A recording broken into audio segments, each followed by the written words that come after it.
Assalamualaikum warahmatullahi wabarakatuh, Bapak dan Ibu, teman-teman semuanya. Sampailah kita di pembahasan tafsir pajak penghasilan pasal 2 ayat 5 ya, pasal 1, 2 dan 2 ayat 5. Nanti kita akan berlanjut ke pasal 3 ya.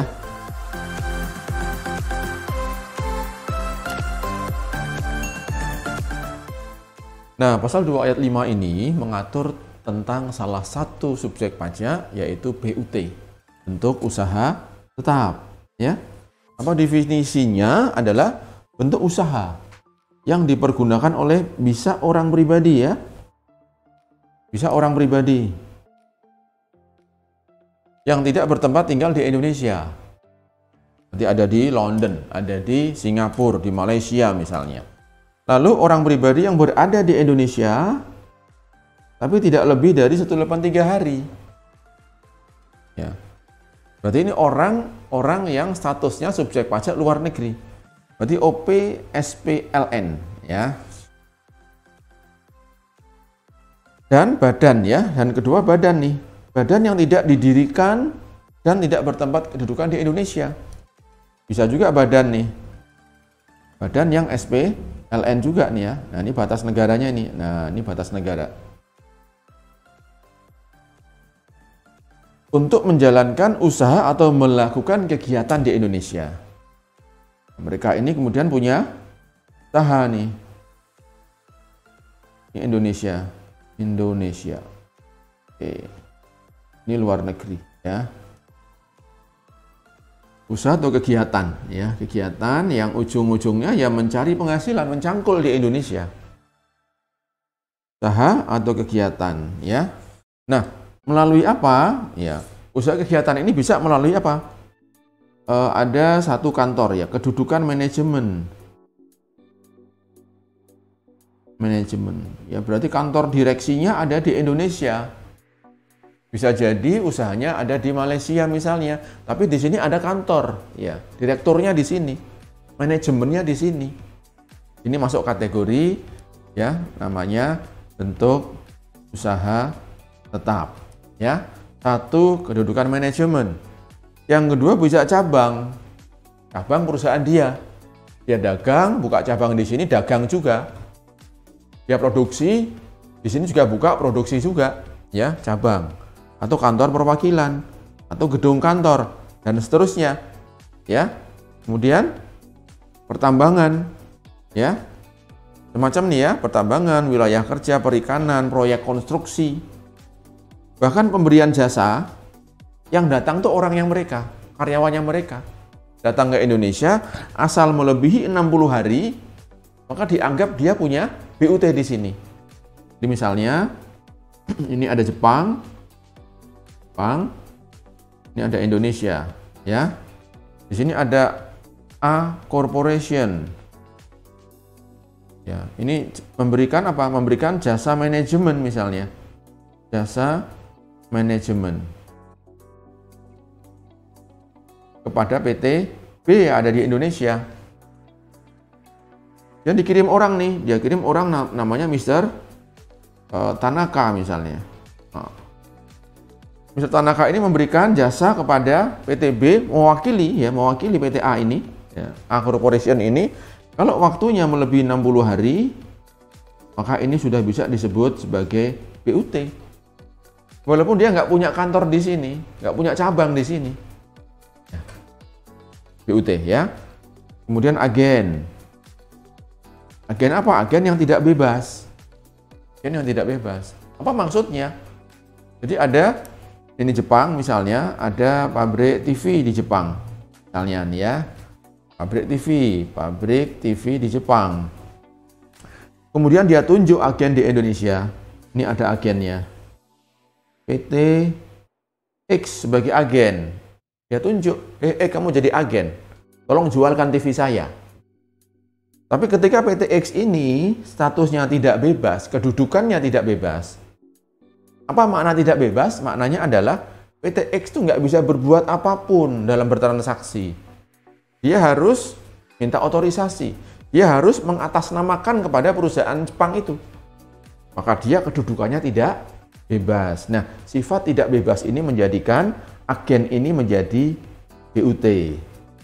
Dianggap perwakilan. Ya. Jadi si X ini nggak bisa bertindak bebas. Beda dengan agen yang dia bisa jualan sendiri, bebas. Ya. Tapi ini nggak bebas. Ini contoh BUT ya. Yang berikutnya ya. Agen atau pegawai dari perusahaan asuransi. Nah ini sangat jarang sekali ya, sangat jarang sekali. Misalkan kasusnya adalah ada perusahaan asuransi dari Amerika, ya, tidak punya cabang di Indonesia, tapi dia ada orang Indonesia, mantan mahasiswa di Amerika, di sana dia nyambinya, ya, sampingannya sebagai agen asuransi PT itu, dia pulang ke Indonesia, kemudian cari target, ya, tadi nasabah, dapat ternyata.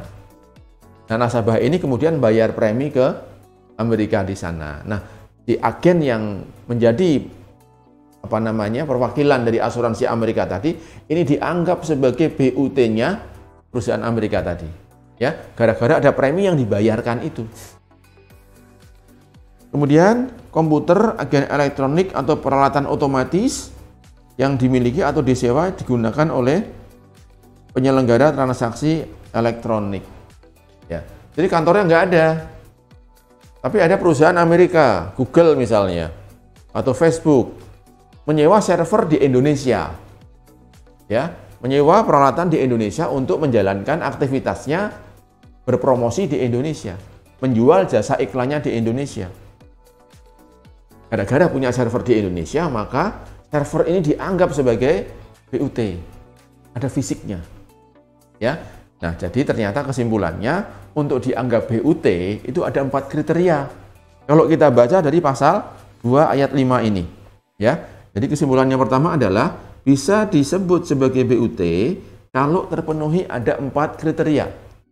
Ini kriteria identifikasi, ya. Yang pertama adalah ada fisiknya, ya. Ada fisiknya, ada tempatnya. Ada place-nya, place of business-nya itu ada. Ya. Ada gedungnya, ya. Ini yang pertama yang paling gampang diidentifikasi. Ya, bisa berupa gedung, ya. Bisa berupa gedung, bisa berupa pabrik itu ya. Ya. Yang pasti gedung, ya. Kelihatan nih gedungnya nih. Ini gedung. Ya, ini. Ya, yang kedua nih. Identifikasi yang kedua adalah gedungnya nggak ada nih. Tapi ada pegawainya dia yang dia beraktivitas di Indonesia. Ya. Yang kedua adalah ada pegawai yang beraktivitas, ya. Pegawai SPLN beraktivitas di Indonesia melebihi 60 hari. Ya. Yang kedua, ya, identifikasi yang kedua. Jadi ada aktivitinya, ada aktivitasnya. Kalau yang pertama fisikalnya, yang kedua ada aktivitinya, aktivitasnya. Ya, nggak ada gedung tapi ada aktivitasnya. Ya, tipe aktivitas namanya ya. Ini BUT yang bertipe aktivitas. Kalau yang pertama tipenya tipe aset, ya, karena ada gedungnya kelihatan nih. Ini yang pertama, ini yang kedua, tipe aktivitas. Ada aktivitasnya, ya.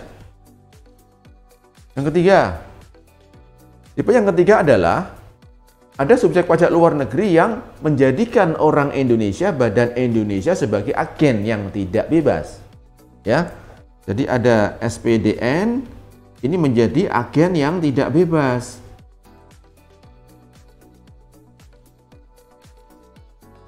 Ini namanya tipe agen. Nah, tapi agen yang tidak bebas, nggak punya kewenangan untuk bikin kontrak bahkan. Semua atas nama induknya di sana. Ya bukan induk, atas nama prinsipalnya di sana. Ya, nah, maka dia dianggap seperti cabangnya. Ya. Yang keempat, yang terakhir tadi contohnya adalah agen asuransi tadi. Perusahaan asuransi Amerika kemudian punya agen di Indonesia. Tadi nasabah dapat premi dibayarkan.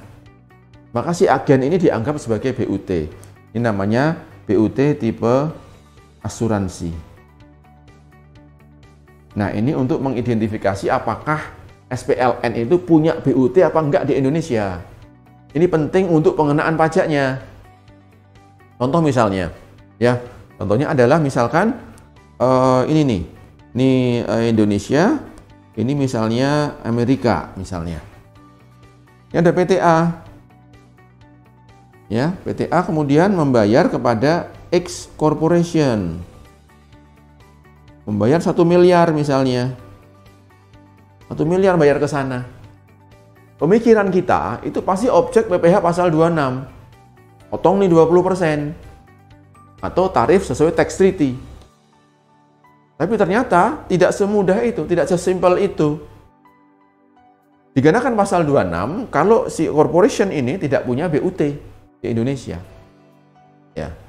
Tapi kalau dia punya BUT, misalkan dia ada BUT aktivitas tadi, tipe aktivitas tadi, ya, ini menjadikan dia sebagai BUT di Indonesia, maka ketika kita bayar 1 miliar ke sana, walaupun uangnya meluncur di rekening banknya di Amerika, tetapi karena dia ada BUT di sini, maka PTA tidak boleh memotong PPh pasal 26.